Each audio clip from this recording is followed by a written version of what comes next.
everyone. Success Tales welcome you all to another yet exciting episode of Real People, Real Stories. Today, we have a special guest under the segment Women Entrepreneurs, Ms.Meghavi Sharma, who is founder of Studio Modah, an art-based studio in Bangalore. Studio Modah came into life in February 2020 in Bangalore. Meghavi worked as graphic designer before taking a maternity break and starting an studio. Welcome, ma'am, to Success Tales. Thank you. We just love hosting women entrepreneur across the globe, and thank you so much for joining us for covering the story of yours. Thank you for giving me the opportunity and putting my studio in front of the world. Thank you so much, ma'am. Ma'am, kindly introduce yourself and give a brief that what Studio Modah is all about. Okay, as you've already said, my name is Meghavi and I'm the founder of Studio Modah. And I started my studio in the year 2020, February 2020 to be precise, just before the lockdown started and the pandemic started. And I used to work as a graphic designer for 7 years before quitting for a maternity break. And during that time, while raising the kid and everything, I started realizing that, I have to finally pursue my long lost dream. And that is when I started to, wonder if I should start a studio, and I decided to go ahead with it. And I love making handmade products. I just love making, whether it is food, whether it is gifts, cards, or anything. I basically love making things. So I just thought I should put this to, a professional level and start making for people, not just for family members. And I hate math. Though being a businesswoman, I absolutely hate math, but yeah, okay. So basically, this is all about me. My life is all about, from kitchen to work, make something in kitchen, make something in my studio, and take care of my child. Everywhere. Yes, ma'am. So we heard this is very unique name, Modah. So what does it mean? Like? Okay, so basically I wanted to come up with something that means pleasure, because that is what my studio gives me. It gives me a lot of pleasure to make something, and it also gives me a lot of pleasure to see people feeling happy, delightful about owning something that is personalized or made specially for them and not for anyone else. So that is why I wanted to come up with a name like that. And Modah, it is actually not Modah, it's Modah. And Modah basically is Lord Vinayaka or Lord Ganesha's one of the names, which says God, Lord of delight, Lord of delight or pleasure. So that is how Studio Modah came into, and I also wanted something that started with M. My name starts with M. So I was also relating to that, like Meghavi. So that's how she came up with name. But now it's particular, like it defines God and all the pleasure. Okay. So basically, we have been following Lord Ganesha for a very long time, and he has played a very important role in a lot of important things in our life. So I wanted him to be a part of, I'm a little bit religious. I wanted him to be a part of my studio. Yes, that's very nice. It gives the vibes of spirituality and like very good vibe it gives. Yeah. So, ma'am, who were your greatest supporter in the journey? My husband and my mother-in-law. They are the backbone, and especially my mother-in-law. She is one big motivator, I would say. Her story is also inspirational. Okay, being a typical mother-in-law, we would not generally say that, but my mother-in-law has been my support since day one of my marriage. She has been there for everything. And when I put this idea forward to her, she's like, yes, you should pursue this. You have been telling me that you want to do something, and I think this is the right time. And whatever you need, we are here for you, is what my mother-in-law said. And that gave me the strength to, move forward. And my husband is always there. That's very nice, ma'am. So who is your target audience? My target audience is basically women in the age of 25 to say 40, 45, especially mothers, because this is the segment who needs to feel special. Mothers are generally neglected. Yes, ma'am. Yeah, so no one wants to pamper a mother. Everyone wants to pamper a child. Everyone wants to pamper a husband. But there are very few people who would actually want to pamper a mother. A mother has so many things in mind. And most of the people don't neglect this aspect of, a lady. Yes. So my target audience majorly is women in the age of 25 to say 45 maximum, mothers, and also crafters. And because women like us like to craft, basically we are at home taking care of child. Many people don't go back to work because of certain reasons. They don't have someone to look after their kid. A lot of reasons are there, so these people like to craft something that they can do from home. Yes. So this is basically my target audience. Okay. And yeah, kids is there, but I cannot target kids directly, but I do make products for kids. So basically their moms are my target audience. Okay, ma'am. Very nice. So, what is your business model? Okay, now this is a kind of a question that, big entrepreneurs get. Currently, I'm still Yes, figuring ma'am. that out. Okay. I'm still Okay, trying to ma'am. figure that out. So Okay, how ma'am. to run about it? Yeah. Yes, ma'am. So, how you started? Like, idea came into mind. How you executed whole of this idea? Okay, the idea was going on for a very long time. Yes. What had happened is when I had conceived, I had to resign my job due to health reasons. And Okay. I could not, frankly, I could not sit at home. I had been working for more than 7 years before pregnancy, and sitting Yes. at home suddenly felt like, you know, it was very, I was getting very emotional, and I wasn't happy about it. So I Yes. decided that I should put my time productively. If I'm not sitting in an office 9 to 5, then at least I should use my time to do something productive. Yes. So I started designing a book for my kid, so Okay. that would make me happy. And I designed a whole for the first year of his life, to record all the memories, like his first walk, his Yes, first ma'am. bath, everything, all the first, and every month the progress, what all he learned in a new month, when did he Yes. started talking, all those things I wanted to record. I know there are a lot of books available in the market, but when you design something especially for your Yes. child, it is different from what you buy. So I designed the book, and exactly a week before I gave birth, I had the first proof of it in my hand, and I was very Oh, happy about it. And I showed it to my friends, and simultaneously, a lot of my friends were pregnant, and they said they also wanted a copy of it. So I thought I should, get it printed in bulk and see how it goes. So this is where it actually started. okay. So I, while on a trip to my gynac, they also, I had the book in my hand because from the printers I'd taken it, and I went to the gynac and they said, "What is this?" So I said, "This is what I've done for my child." So they're like, "This is amazing idea. Why don't you do it for us?" So I thought, yeah, I can do that. That I can definitely do that. So they said, yeah, fine, you go ahead with your delivery, then we'll see how to take it forward. And I said, fine, that's cool. But after delivering, life changed completely. And then till my child was 1.5 year old, I could not deliver the books to them on time. And then in February 2020, I had everything and I was supposed to deliver. And then the pandemic struck. But Oh, in February end, I did not know that it is, the things are going to take such a huge turn. But I had decided that once my kid turns 1.5 year old, I will start then something. I wanted to teach crafts, because a lot of people want to do it, but they don't have the yes. resources or the Yes. knowledge as to where to find stuff. So I wanted to continue that and go in that direction, and also go with my book. But everything changed within a few days of me starting the business.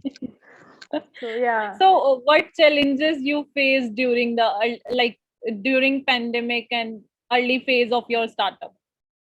Okay, the pandemic and my business basically started together. They grew Okay. together. So my initial plan was to go ahead with this book, but when the book launched, my there was a lockdown. So my gynacs backed out and said that no clients are visiting the clinic right now, so we cannot go ahead with the books because the books will not be seen. So there's no meaning in us getting the books right now. I already had a few copies in my hand by that time, and I had already bulk ordered it, and my money had already been debited. So there was no coming back from there. And my initial plan was to start with workshops for women so that they can also make something handmade and personalized for their loved ones. Till date, my vision of workshop was me teaching people face to face, and that is how I really prefer. So when the pandemic struck, nothing worked out because on everything has to be online, and by I did not have so many contacts in the first place to go and pitch, take workshops on a huge online scale. My plan was to approach local cafes and all these kinds of places and conduct workshops on weekends, but nothing was going to happen because there was a lockdown. So then I had to change my plan completely, and I had to focus more on making handmade stuff. I had this in plan, but my part was from Monday to Friday I would be focusing on making products, say 2 to 3 products a week, and weekends is when I would be taking workshops, and that was my major part of the going to be my major part of the income, taking workshops. But the whole plan changed and I had to adapt because there was a lockdown and things became very difficult. Finally, I started making products, but then supplier were a big issue. Supplies wouldn't reach us on time. Then because most of our products were not into essentials category, they did not get delivered at home. We could not go out to buy them. And because of the pandemic, everyone started working from home. So the space that I had for my studio's work was divided with my husband's office work. He would be on call all day there. So with that disturbance, and it was getting very difficult. Deliveries were not happening on time. So generally what would take 4 days to deliver started taking 15 days, 20 days. Okay, ma'am. So you told us about the challenges you faced during the pandemic. So how you overcome that hurdles? See, we have to change our plan according to how the situation is. And the biggest challenge was sourcing the materials. So I had to find a supplier who was committed enough to deliver no matter what. So there are people who will work no matter what the condition is. So you just need to find these kind of people. And for that is the major issue, which is difficult to find. So we found those people and we started placing orders in advance. So suppose we wanted it in the next 5 days, we would place it way long before. So we had to just prepone our timelines and stuff like that. So that is how we started managing, and we started changing our plans also from workshops to making products by ourselves. So that is how, just adjusting to whatever the situation is, coming. Slowly the lockdown started, people started opening up, and lockdown was also open, and then it became a little easier until the last 2 to 3 months. So You are adapting. taking the workshops right now? Currently I stopped for the last 2 months, but I plan to start in the month of September, not August. Complete August, I already have things scheduled for August, so I won't be taking it in August. September, I do plan to start with workshops. Okay. So you take workshops online or just offline only? Both. I used to do workshop offline before, but since COVID started, we had to go for online workshops as well. So we do both online as well as offline. Okay, ma'am. So you have a team for that, or you No, handle I this whole started. project single? When I started the studio, it was a sole. I was the sole person, one man army. Then in between, when the COVID situation was a little better, I hired a little help, and the lady used to come and help me in small works like packaging and stuff. Because when you're an entrepreneur, you have to do everything from scratch to full. You have to take care of everything. So I had one lady help me do run all these errands, give parcels for deliveries, pack parcels and stuff like that. So I did have a person, but then again she got infected and I had to stop her. And then I was too scared to allow anyone home, because my studio was basically, I run my studio from home. So it becomes very difficult to allow someone in when you have a small kid at home, and you'll be really, you'll feel guilty if something happens to the kid. So that was our major concern. So, and without a team, it has been really difficult, but trying to manage. You have to manage. We have to Okay. manage. Yes, ma'am. So, what are your future plans? Future, again, depends. My aim was to launch a full-fledged Amazon business. And I did launch my products on Amazon. And as soon as I launched my products on Amazon, within a week or so, I got a notice that we are not shipping non-essential items. So kindly put your products on vacation mode. So we cannot ship your items right now because there are lockdowns in most of the states and there are new policies, this and that. So within 1 week, I had to stop the Amazon shop also. But in the meanwhile, I realized that I can make more sales on Instagram and Facebook compared to Amazon, because on Amazon, my views were not that great. So currently, I'm still planning to continue with my Instagram and Facebook shopping. And I do plan to launch my website soon. And I plan to expand my team so that I have people from different art fields. I'm majorly focused on painting and stuff, but there are a lot of varieties in painting that I don't even do. So I want to hire people who are experts in that field and let them take workshops. And I want to build a team where there are specialists in each field, which will be taking care of workshops as well as product designing. Okay, So like you said, plan. you are hiring more people to your team. So, what qualities are you looking at if somebody wants to join your team? Yes. The most important quality I would look for is eye for detail, because the kind of product that we are in, we need an eye for detail. So you cannot just make anything and thoda bana ke chhod diya. It doesn't. Yes.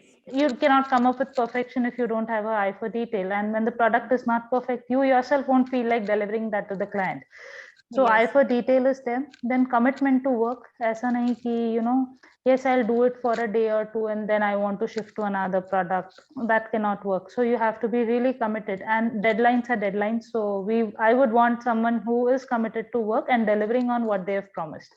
So these are the two major qualities that I would be looking for when I'm looking to hire. So yeah, these two. So as you are a leader for your studio, so what qualities a leader acquire if he or she wants to run his own startup or any studio or want some? First thing is you start to multitask on a completely different level. Okay. Level which you have never imagined that you can multitask. So to that level, you start to multitask. Then you have to be really courageous, and you need to be really flexible to adapt to the continuously changing environment. You have to be you have to be a fast learner, because if you're slow enough, then you can't survive the competition and you cannot survive into the business. So these are some of the things that I have learned in the last few years, couple of years, not even couple, 1.5 years maybe. So yeah, these are the things that I would say. Okay. And what is your success mantra? Success mantra. I would just say, keep going at it. No matter what happens, never take failure as a failure. Take it as a stepping stone or a learning point for your next thing. So we learn from our mistakes, and that is how you're going to grow. If you just take a back step from your mistake, then that is not going to land you anywhere. You're just going to go back on the road. But if you take it as a step, you're going to just move forward. So you are a lady entrepreneur. So what advice or what message you want to give the women who are starting their own business? Don't let anything hold you back. Your ghar ka kaam, I know it is important. Ghar ka kaam definitely is important, but your happiness and what you want to do is also important. It is okay to leave certain things if you're not able to do it. For example, if your business needs more attention and cooking is not getting done, you should always ask for help. You should not say that, I only have to do. You cannot do everything by yourself. So you need to ask for help, and you should not be ashamed of taking help from anyone. So, and you should go at it. No matter what happens, never quit. That's what I would say, never quit. Okay, ma'am. Thank you so much for the great interview session. So, before leaving, you want to give any advice to our viewers, or you want to share some thought with our viewers? Okay, as a business person, yeah, I had a long time dream to become a businesswoman, and the best part I would think is, I'll get to do what I want to do. Yes, you do get to Yes. do what you want to do, but along with that, you also have to do a lot of other stuff that you don't actually enjoy doing it, but it is just a part of a business, and with that only you're going to grow. The kind of satisfaction that you get running a business, even if you don't make as much as you would do with a job, but the satisfaction that you're going to get doing your own business is not, you cannot compare it with anything else. So even if you Yes. earn less compared to a job, the satisfaction is going to be really, really high. And that is what will keep you motivated. And if you focus on that, and if you focus on providing quality stuff to your client, and if you value your client, then you are going to definitely succeed. So keep at it, and don't get afraid of the challenges that you'll be facing, because you will be facing a lot of them, unimaginable challenges. Just like we faced the pandemic, it was beyond our imagination that we would enter into a pandemic as soon as we started a business. But you will face a lot of challenges. Don't be afraid of them. You will, with time, you will figure out how to overcome those. Just be Yes. committed to it and keep continuing.